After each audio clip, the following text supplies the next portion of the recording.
떴다 변비행 변종국입니다. 오랜만에 플라이트 시뮬레이터 콘텐츠를 가지고 왔습니다. 얼마 전에 플라이트 시뮬레이터에서 40주년 에디션을 출시를 했는데 오늘 변비행에서 조그 뉴먼 마이크로소프트 플라이트 총괄과 그리고 타이슨 와이너트 에버그린 항공 박물관 대표님 모시고 40주년 에디션에 관한 뒷이야기 들어보도록 하겠습니다. 떴다 변비행 이륙합니다. 먼저 너무 반갑고요. 한국에 있는 우리 플라이트 시뮬레이터를 사랑하는 유저들 그리고 저희 구독자들에게 인사 한 말 짧게 부탁을 드리겠습니다. Hello, my name is Jörg Neumann. I'm the head of Microsoft Flight Simulator. I'm very pleased to talk to JK today and just to meet all of you in Korea. And I heard you loud and clear that you want a Korea world update, and we are going to work on that. It is a pleasure to meet you all, and thank you for inviting me to be a part of this. As the president and CEO of the Evergreen Aviation and Space Museum. 지금 관심이 너무 뜨겁습니다. 40주년 에디션의 목표와 의미 그리고 강조하고 싶었던 포인트가 있다면 무엇인지 설명을 좀 부탁드리겠습니다. Yeah, I mean, there's very few entertainment franchises that reach 40 years that are still active. Microsoft Flight Simulator is unique at Microsoft in that it's our oldest franchise. It's older than Windows, it's older than Office, and it's a testament to, I think, the purity of vision that went into the simulation, which basically always was a commitment to authenticity to get realism translated into a computer game. All the way back to 1982 when we did the first one, and we are still very much doing this. And what was the objective? To answer that part of the question, to have a party and to celebrate. That's the objective. 이번 에디션을 이제 좀 살펴보면 역사적으로 중요한 항공기랑 이제 공항들을 이제 보존하려고 노력을 많이 하셨던 것 같고 이렇게 중요한 항공기와 공항 보존을 위해서 어떤 노력을 하고 있는지 설명을 좀 해주시면 감사하겠습니다. I don't know if you can see it. Yeah. 2004. Yeah. 2004 was called Century of Flight. It was called Century of Flight because it celebrated 100 years of aviation, and it's almost 20 years ago. So when we said we're going to celebrate the 40th anniversary of the franchise, we said, well, Flight Sim 9 very much was part of that, and it celebrated the history of aviation, which then was 100 years ago. So now we have 40 years of Microsoft Flight Simulator, 120 years of aviation, and 75 years of Tyson's plane. That as a great example of where digital preservation can go and where can lead us when we have great collaboration. 참 이게 좀 영업 비밀일 수가 있을 것도 같은데 콜라보레이션을 어떤 방식으로 하는지가 좀 궁금해요. 예를 들면 어떤 항공기를 구현하고 싶을 때 저작권을 받아오는 건지 이런 구체적인 사례가 좀 궁금합니다. In this case, one of our board members, like a colleague, had the initiative to call Jorg on his own. So with a telephone call, said, we have the Spruce Goose. It is very special to us. We think it should be very special to you, and it could be represented in this very special way. 이번에 40주년 에디션에 선정된 공항이랑 항공기 중에서 재미있는 에피소드 소개 좀 부탁드리겠습니다. I looked at Flight Simulator 9 and I wanted to celebrate the franchise and the history of aviation again. So the first thing I did is looked at all the planes that were in that. The DC-3, the Wright Flyer, the Curtiss Jenny. So to start with the first one, I think the first museum contact I had was with the Smithsonian Air and Space Museum in Washington, D.C. And that museum houses two planes that are many planes, but two very significant ones for this purpose, which is the Wright Flyer, original, and the Spirit of St. Louis, the original. The Smithsonian obviously does, which is preserving real-world objects, and Flight Simulator can preserve digital objects. So that is the first moment, and the first plane we agreed on collaborating on was the Spirit of St. Louis. Ever since then, since 1928, it's been in the museum. So it's been very difficult to get to the actual original plane, and we got the only 3D scan ever made. So it is precise down to the millimeter level. And when a museum like that opens its doors and its archives, we can make these planes really, really accurate and basically preserve them in perpetuity.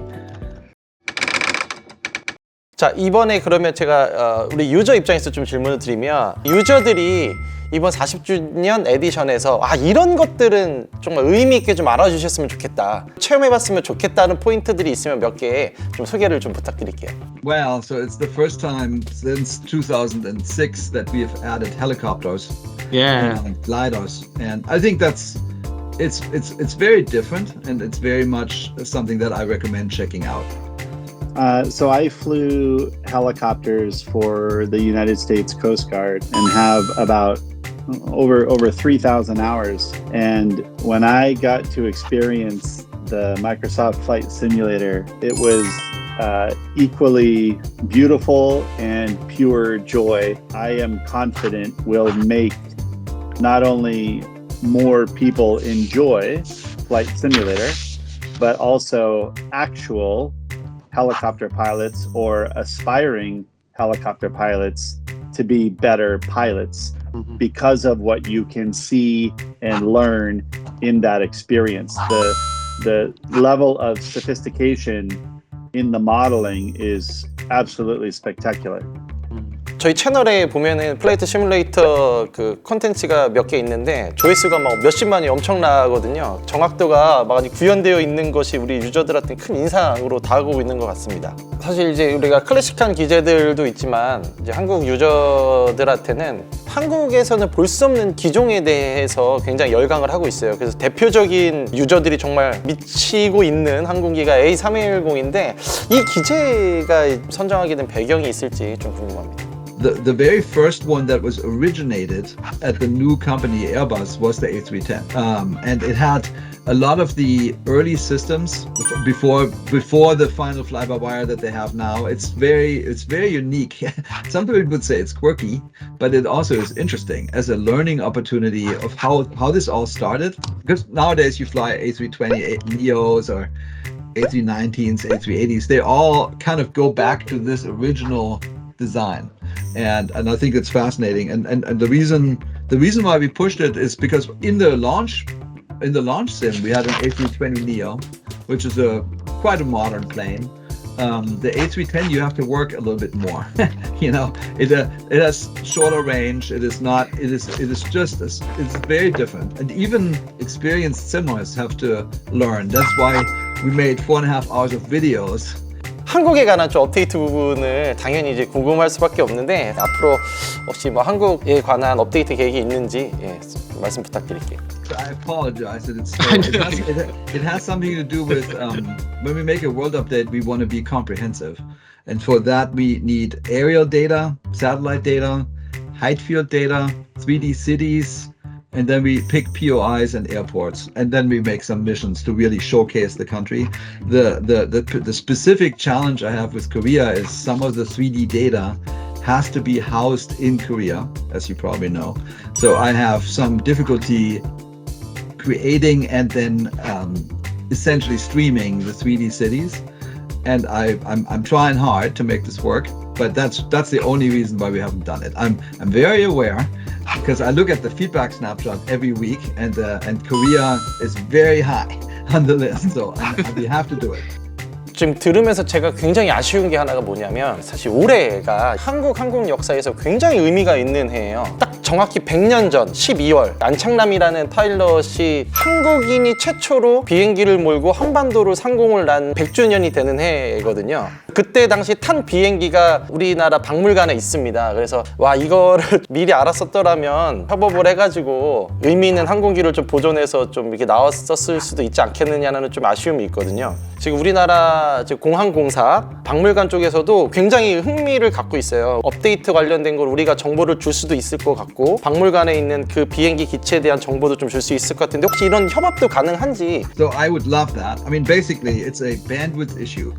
I tell you a story. Every morning when I get up, the very first thing I look at is a quote by Leonardo da Vinci that talks about flight.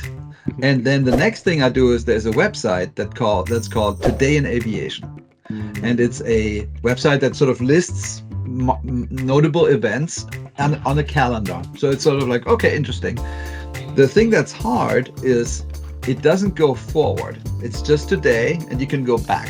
I mean, it's hard to know the entire planet. When we do a world update, I always do a bunch of research about the country. And then the next thing I do, in parallel, I do research in the country's aviation history.